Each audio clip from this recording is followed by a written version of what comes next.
Katika jina la Yesu na damu ya mwana kondoo. Asante Roho Mtakatifu, asante Mungu aliye hai, Baba wa rehema, Baba wa mianga, Mungu wa mbingu na nchi.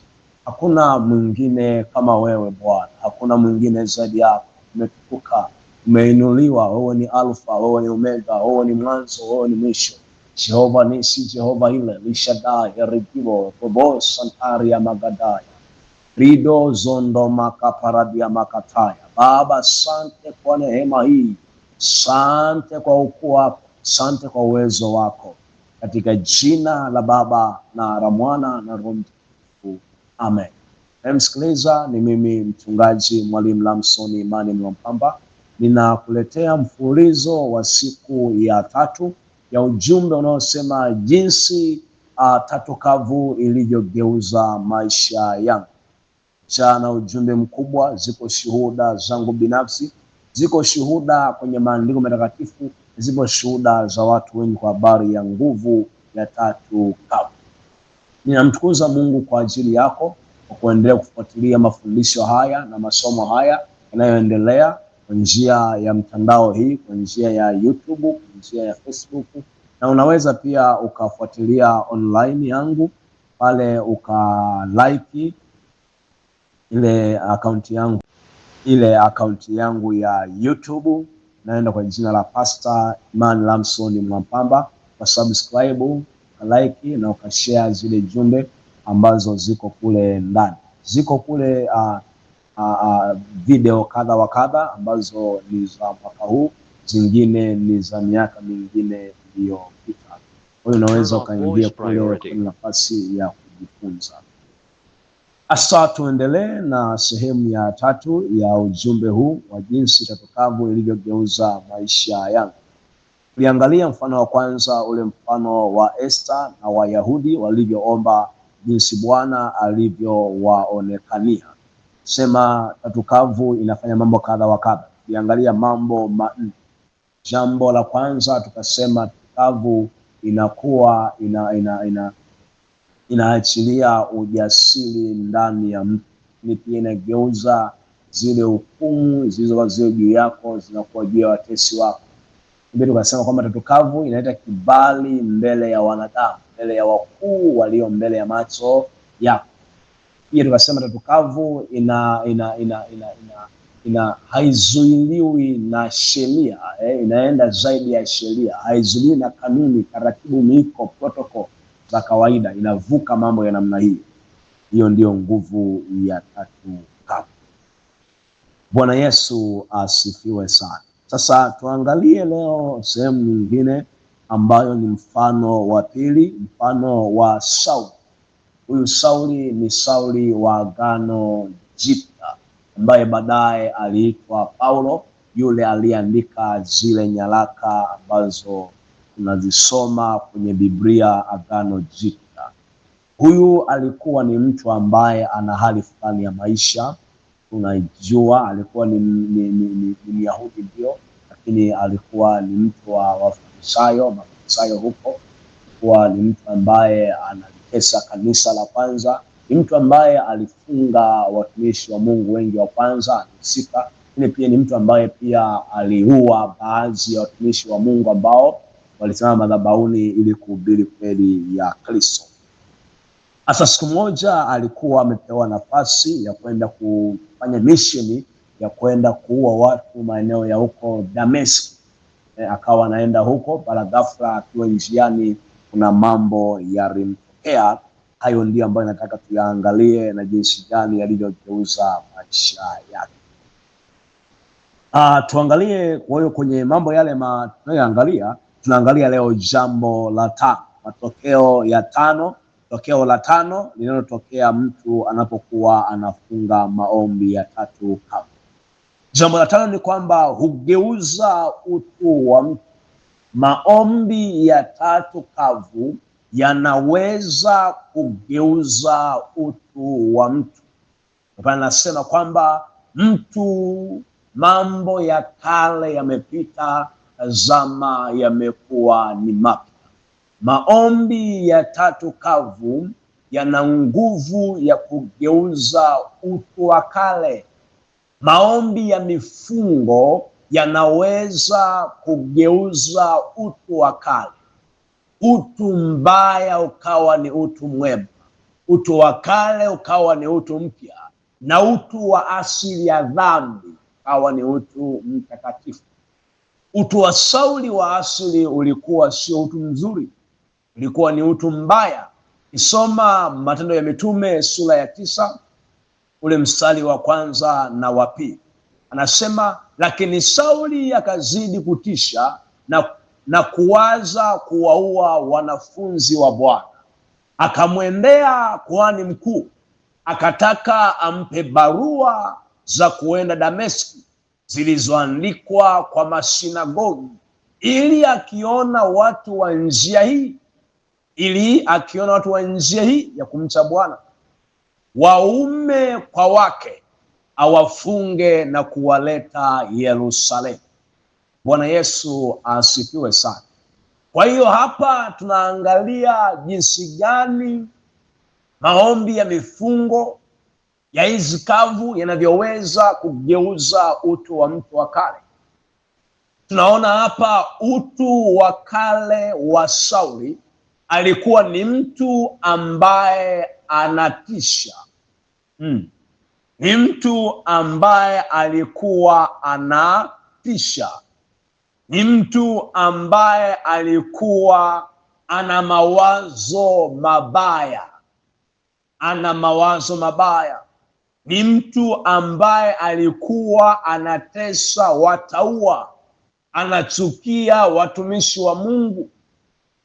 Ni mtu aliyeshiriki kuwaua watumishi wa Mungu, mmojawapo ni Stefano. Haleluya! Na ukiangalia kwa namna hiyo, inaonekana kwamba Sauli alikuwa ni mtu mbaya, alikuwa ni mtu ambaye anatisha. Anasema lakini Sauli akizidi kutisha, watu wakimwona walikuwa wanamuogopa, wanamkimbia. Na ndio maana wanafunzi wakawa wanaomba ujasiri wa Roho Mtakatifu. Kwa nini? Ili kupingana, ili kumkabili nani? Sauli, kwa sababu alikuwa anatisha, anawaua watu, watumishi wa Mungu. Alikuwa na hasira dhidi ya kazi ya Mungu. Alikuwa hawezi kulala, kusinzia akiona watu wanamhubiri Kristo. Alikuwa hawezi kustahimili. Yeye alisikilia Torati na unabii wa kale, anatetea dini ya Kiyahudi. Yeyote aliyeinuka kuongea kinyume na dini ya Kiyahudi na Torati ya Musa, yeye alikuwa anakula naye sahani moja. Kwa alikuwa ni mtu anayetisha. Alikuwa ni mtu mwenye mawazo mabaya siku zote juu ya watumishi wa Mungu. Alikuwa anawatesa watauwa wa Mungu, anawachukia, na alikuwa pia yuko lazi kuwaangamiza na kuwatesa. Huyo ndiye Sauli ambaye baadaye aliitwa Paulo. Kwa hiyo lakini baadaye Sauli akawa amepewa misheni ya kwenda Dameski ili kwenda kuwatesa na kuwakamata watu wanaomhubiri Kristo na awalete huku Yerusalemu. Kwa hiyo akawa amepewa hiyo kazi. Akiwa njiani anaelekea Dameski, ghafla kuna jambo likampata. Matendo sura ya 9 ule mstari wa 4 na wa 5, imeandikwa akaanguka chini, akasikia sauti ikimwambia, Sauli, Sauli, mbona waniuzi? Akasema, unani wewe Bwana? Naye akasema, mimi ndiye Yesu, mimi ndimi Yesu unayeniuzi wewe. Ni kwamba Sauli alikuwa hawauzi tu watumishi wa Mungu. Ni kwamba Sauli alikuwa tu hawafanyii mabaya watumishi wa Mungu, lakini Sauli alikuwa pia anamuuzi Yesu Kristo. Napo wachukia watumishi wa Mungu, napo wafanyia mabaya, napo wainulia chuki juu yao, napo watesa na kuwasumbua, haumtesi mtumishi wa Mungu, unakuwa pia unamuuzi Yesu Kristo. Kwa hiyo alikuwa ni mtu mwenye maudhi juu ya Yesu Kristo.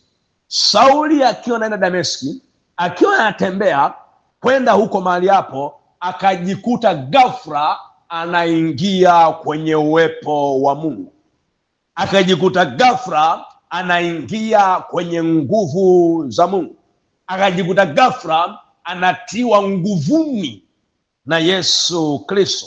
Mwanga ukamzukia, ukampiga usoni, akaanguka chini, na ndipo sasa anasikia hii sauti ikizungumza naye. Kristo Yesu asifiwe sana. Na hapa akaingia siku 3 uweponi mwa Mungu, ambayo ndiyo ni kama vile sio maombi, lakini aliingia siku 3 kavu uweponi mwa Bwana akizungumza na Yesu Kristo. Huyu ndiye Sauli. Bwana Yesu na atusaidie sana. Kwa hiyo hapa Sauli alikuwa yeye na Yesu wanazungumza kwa muda wa siku 3, na hizo ndizo 3 kavu. Mstari ule wa 8 na wa 9, hii ya Matendo sura ya 9, ule mstari wa 8 na ule mstari wa 9, anazungumza hivi: Sauli akainuka katika nchi, na macho yake yalipofuka hakuona kitu. Wakamshika mkono, wakamleta mpaka Dameski. Akawa siku 3, sikiliza, akawa siku 3 haoni, hali wala hanywi. Ndio maana nakwambia yalikuwa ni maombi ya siku 3. Anazungumza na Yesu, alikuwa haoni, alikuwa hali wala hanywi. Naanza kuona hapa mambo ya 3 kavu. 3 kavu, unapaswa usile chochote na usile chochote, lakini pia ujitenge mbali na macho ya wanadamu, jitenge mbali na starehe, jitenge mbali na mitandao ya kijamii, jitenge mbali na TV. Alikuwa haoni, alikuwa hanywi na wala alikuwa hali. Na baada ya hapo ninasema kwamba utu wake ukawa umebadilika. Ingawaje macho ya nyama walimuogopa, ingawaje macho ya nyama wanafunzi walimuhofu, lakini utu wake wa ndani ukawa umebadilika. Ndipo sasa Yesu anamshuhudia, ile mstari wa 15 Matendo sura ya 9, anasema lakini Bwana akamwambia, nenda tu, kwa maana huyu ni chombo kiteule kwangu, alichukue jina langu mbele ya mataifa na wafalme na wana wa Israeli. Kristo Yesu na asifiwe. Tunaona jinsi gani Paulo au Sauli alikuwa ni mbaya, alikuwa ni mtu ambaye anatisha, alikuwa ni mtu ambaye ana roho mbaya, alikuwa ni jambazi anayeua watumishi wa Mungu, alikuwa ni mpinzani wa kanisa, alifunga watu magerezani, mpaka alimuua na Stefano, mtu aliyejaa imani na uwezo wa nguvu za Mungu na ujazo wa Roho Mtakatifu. Lakini Sauli alimuua kwa sababu ya roho mbaya. Lakini siku moja akiwa njiani anaenda kuangamiza wengine, Bwana akamtokea, akampiga upofu kwa siku 3, alimnyima chakula siku 3, alimnyima maji siku 3. Baada ya hapo amegeuka, amekuwa ni mtu mwingine. Na baada ya hapo Sauli aliingia mtaani, akahubiri Injili, watu waliokoka, akawa ni mtu mwema. Baadaye akaungana na wanafunzi wa Yesu kule Yerusalemu, akahubiri Injili sana. Ile roho mbaya ikamwachia, roho njema ikaja, utu wake ukaondoka, ule utu mpya ukamrejea ndani yake. Ule utu wa dhambi, utu wa uovu ukawa umemwachia. Ile tamaa ya ubaya, tamaa ya maovu, tamaa ya utu mbaya ikawa imemwachia. Ndio maana nakwambia kwamba haya maombi ya mifungo, haya maombi ya kavukavu yanazo nguvu na kugeuza utu wako wa ndani. Yamkini utu wako wa ndani ni utu wa dhambi, ni utu wa uzinzi, ni utu wa uovu, wa masengenyo, wa matusi, wa chuki, wa hasira, wa ubaya, wa ufezuri umekaa ndani yako. Yamkini unachukia watu bila sababu, yamkini ni mpinzani wa kazi ya Mungu, yamkini unatokana na utumishi wa Mungu, yamkini haukamatiki mbele ya mke wako, mbele ya mume wako. Umejaa kiburi, umejaa majivuno, umejaa utu wa kale, dhambi na dhamani za kale, mambo ya ukoo, ya familia, desturi mbaya ambazo yamkini Mungu. Yamkini umekuwa ni mtu mbaya na hadi jamii wewe ni mbaya, umekuwa ni mwizi, umejiingiza madawa ya kulevya, umekuwa ni muuaji, ni kibaka, umekuwa unatumia dawa za kulevya, umekuwa ni msagaji, umekuwa ni shoga, umejiingiza kwenye utu mbaya sana. Umekuwa ni mtu wa kubeti, umekuwa ni mtu ambaye hujali familia, unatumia vibaya fedha ulizonazo, umekuwa ni ambaye ni mlevi wa kutupwa. Yaani sana hiyo umeshapotea, utu wa kale umekaa ndani yako. Elimu unayo lakini haina thamani sababu ya utu wa kale. Umezaa watoto lakini bado haujiheshimu. Tabia mbaya, mavazi mabaya, uzinzi umekukamata. Mawala wengi, mama wewe, baba wewe, haukamatiki, hautulii kwenye familia yako. Utu wa kale umekukamata. Ndio umeokoka, kanisani unaingia, lakini utu wa kale umekukamata. Mimi nikuambie, mimi ni kijana nimekulia kanisani. Nimekulia kanisani tangu Sunday school, lakini utu wa kale haukuniacha. Nimekuwa kanisani siku zangu zote za maisha yangu, nimekulia kanisani, lakini dhambi bado ilinikamata. Dhambi sikuishinda. Nilifanya dhambi na kwaya niliimba, nilifanya dhambi kanisani niliingia, nilifanya dhambi na mahali pengine nilikuwa ni kiongozi. Lakini baada ya kuwa muumini wa haya maombi ya tatu kavu, haya maombi ya kavu, rianta ragabaga somekele dianta, ule utu wa kale ukaondoka. Kiu ya dhambi haipo tena, kiu ya uovu haipo tena, kiu ya uovu ikakatika kabisa. Ile kiu ya ndani ikaondoka. Nikwambia, haya maombi yanakata kiu ya chuki, kiu ya hasira, kiu ya uchungu, kiu ya visasi, ile kiu ya uzinzi, ya uasherati inaondolewa na haya maombi ya tatu kavu. Bwana Yesu asifiwe sana. Utu wa kale unakusumbua, matamaa mabaya, unajichua, umekuwa ni mzinzi, uweze lala bila kuzini, unaangalia mapornography hayo kwenye mtandao na umeokoka, mtumishi wa Mungu. Hayo hayawezi kukuachia kama usipokuwa mtu wa mifungo, mtu wa maombi. Maombi haya yanafisa utu wa kale, na ndio maana Yesu naye pia alikufa, alikaa kaburini siku tatu, siku ya tatu akafufuka. Ule mwili wa kale ukawa umeenda, utu wa kale kama umeshaondoka. Ni siku tatu ndizo zinaweza kugeuza utu wa kale. Ni siku tatu ziligeuza utu wa kale wa Sauli na akawa Paulo ambaye mtumishi wa Mungu. Ni utu wa kale uligeuzwa juu ya Yesu alipokufa pale msalabani, akazikwa, akafufuka siku ya tatu, akawa ni kiumbe kipya, akapewa mwili mpya. Kristo Yesu na asifiwe sana. Kwa hiyo nikwambie, kuwa muumini wa haya maombi ni ya muhimu sana, ni ya msingi sana. Yanageuza utu wa kale, yanaondoa utu wa asili ya dhambi, asili ya hasira, chuki, kuzila, visirani. Haya maombi yanayo nguvu ya namna hii. Nimeona kwangu, nimeona kwa wengi sana. Nimeona wengi wengine ambao walikuwa wana hasira, ana hasira hadi anazimia, anamwagiwa maji bado haibuki, ana hasira anapasua ma TV ndani, ana hasira anang'ana hadi makochi masofa kama paka ana hasira Lakini baada ya maombi haya ya mifungo ya namna hii, nikamwona yule dada, ile hasira ikamwachia, ule uchungu kamwachia, kana bubujiko zuri. Ile hasira, ule uchungu kuzila, anazila siku tatu hali, anazila siku tatu hali, amejifunika tu shuka, haamki. Lakini baada ya mifungo ya namna hii, leo ni mtumishi wa Mungu mzuri sana. leo anaomba msamaha, leo ananyenyekea chini ya miguu ya Bwana, leo analia machozi ya msamaha, leo hana kiburi tena. Ni nguvu ya maombi ya namna hii itakusaidia uwe muumini wa haya maombi. Ile hasira, zile chuki, utu wa kale unakuachia kabisa.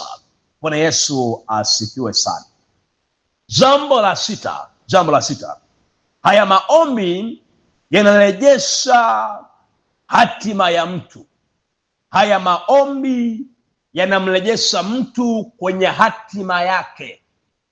Haya maombi yanamuondoa mtu kwenye mahangaiko. Haya maombi yanamuondoa mtu kwenye kuhenyeka, kusumbuka, yanamleta kwenye hatima yake, yanamleta kwenye ndoto za maisha yake, yanamleta kwenye kusudi la Mungu aliyomuumbia. Unaweza kufundishwa mambo mengi sana. Jinsi gani gundua kusudi lako?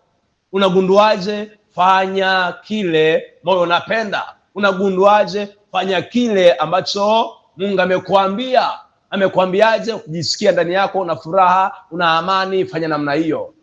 Ukiona mimi unahubiri, unafundisha, na ukahubiri kafundisha, ni Mungu anasema huyo, ndio ni sawa. Pia nazo ni njia hizo, lakini njia nzuri ambayo haina mbambamba, imenyoka, ambayo Roho Mtakatifu anakushape, anakupeleka kwenye hatima yako bila nguvu yoyote. Hautumii nguvu zako, wala hausumbuki, wala haujitahidi, bali yeye mwenyewe anakubeba kama ulivyo, anakudondoshea, anakupeleka kwenye hatima yako. Na mazingira yote huwa ni rafiki kwako. Mazingira yote huwa yanatiki kwa ukitii kuelekea huko kwenye hatima yako.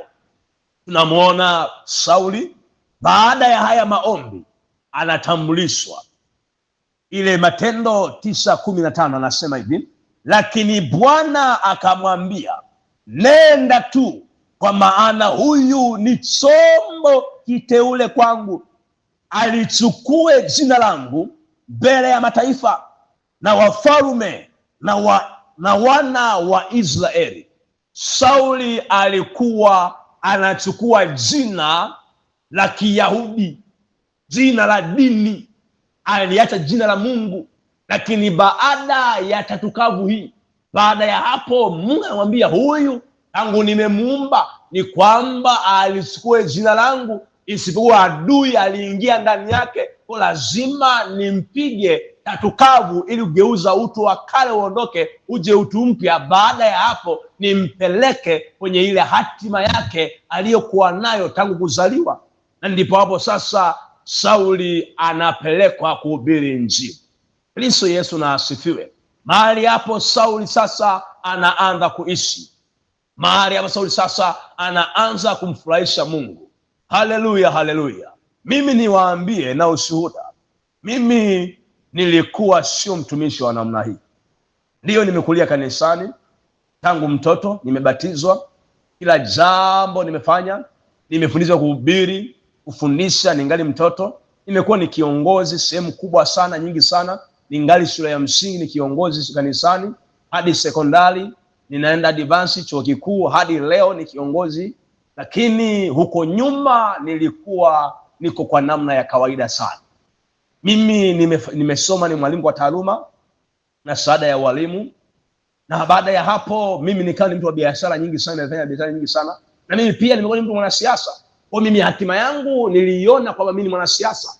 Niliona kwamba mimi ni mtu wa biashara, mimi ni mwalimu, na nimezifanya sana hizo, niingizia hela, na nilikuwa vizuri kweli kweli kwa namna hiyo, na nikiongea, nikifundisha mambo ya fedha huko, yani nakufundisha vizuri mambo ya biashara, mambo ya siasa, nilikuwa vizuri, na nimekuwa ni kiongozi hadi chuo kikuu, kwenye mabunge ya vyuo, nimekuwa mwanasiasa. Lakini kuna siku moja hivi nikiwa nipo kazini, ninafundisha wanafunzi wangu.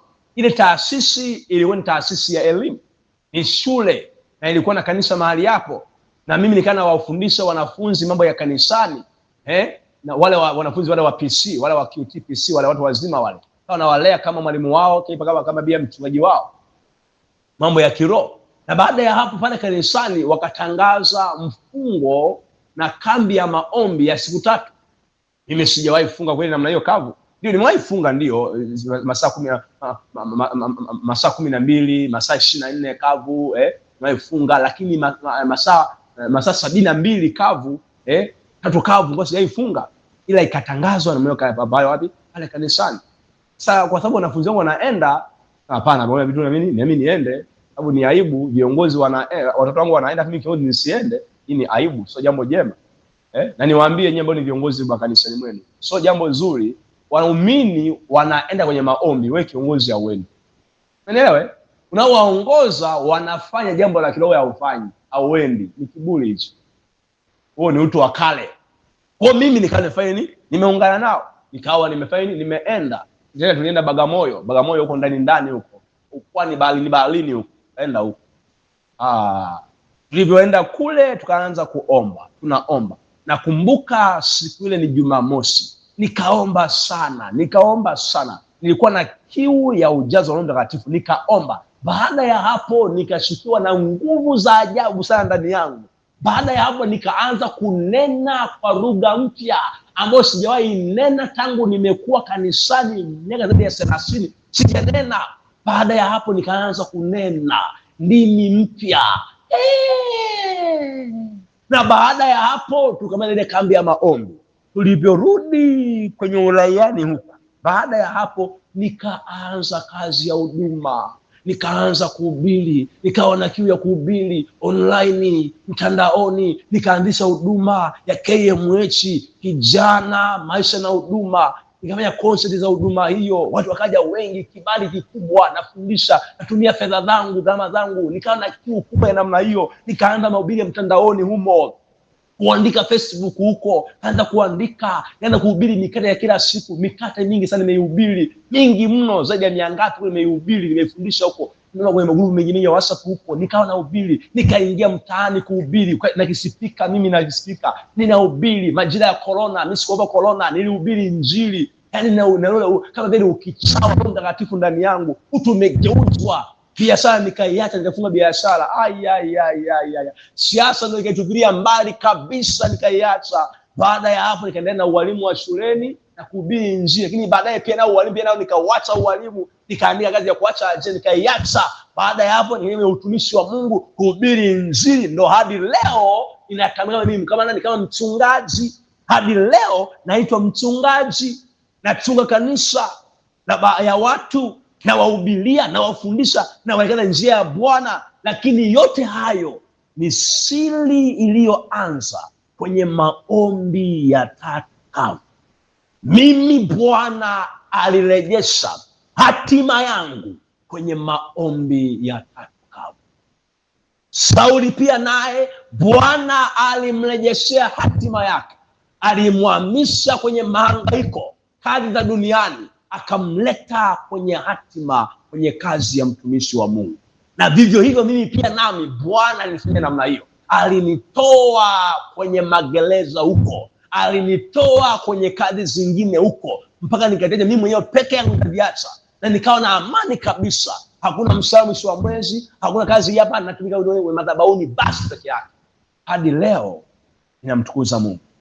Bwana ameniinua, Bwana amenitukuza, Bwana amenifanya niwe nuru yake, Bwana amefanya niwe chumvi yake kwenye ulimwengu huu.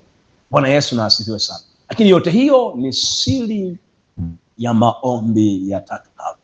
Penzi msikilizaji, yamkini unahangaika na mambo hayaendi, unagusa hili haliendi, unagusa hili haliendi, na hata pia haujui hatima yako. Unaomba sana, Mungu kuambia hatima yako bado haujui. Umekuwa unaomba mashauri, unashauriwa, lakini bado haujui. Hauoni lile riziko ndani, hauoni lile bubujiko la ndani la kulizika kwamba hii ndio sehemu yangu. Hauioni. Nikwambie dawa nzuri, ingia 3 kavu. Muombe Bwana, Baba geuza utu wangu wa kale uwe utu mpya. Baba nielekeze kwenye hatima yangu, niende kwenye hatima yangu. Ndivyo ilivyo. Haleluya. Tunamwona naye pia Yona mwenyewe alikimbia hatima yake. Yona alikimbia hatima. Anaambiwa Yona kuhubiri injili, yeye akakimbia kuhubiri injili. Akimbilia huko wapi? Sehemu zingine. Kwa nini? aikimbia Tarshishi, anaombeni kuhubiri Injili, anakimbia hatima. Lakini Bwana akajua kwamba huyu Yona bila tatukavu hatima hata iendea. Bwana akampeleka kwenye tumbo la samaki siku 3 akiwa naomba huko, anaongea na Mungu huko. Alipoibuka moja kwa moja kwenye mission, moja kwa moja kwenye hatima yake. Unanielewa? Kwa hiyo haya maombi yanakushape. Wewe ni mbishi, haujisikii kufanya namna hiyo, hauoni nguvu ya namna hiyo, ingia maombi ya kavu. Yanageuza utu wako wa kale, yanashape tabia yako ya ndani, yanashape hatima yako, yanakuacha kwenye ule mtembeo wa kimungu ambao ni wa vizazi na vizazi. Kama ni baraka, kama ni neema, ni kujijua wewe ni nani na ukafanya hilo ambalo wewe umeumbiwa kwalo. Hiyo ndio hatima, hiyo ndio Mungu anayohitaji, na namna hiyo utaipata kwenye haya maombi ya 3 kavu. Bwana Yesu asifiwe sana. Unayemsikiliza ni mimi mtumishi wa Mungu, mchungaji Mwalimu Lamson Imani Mwampamba.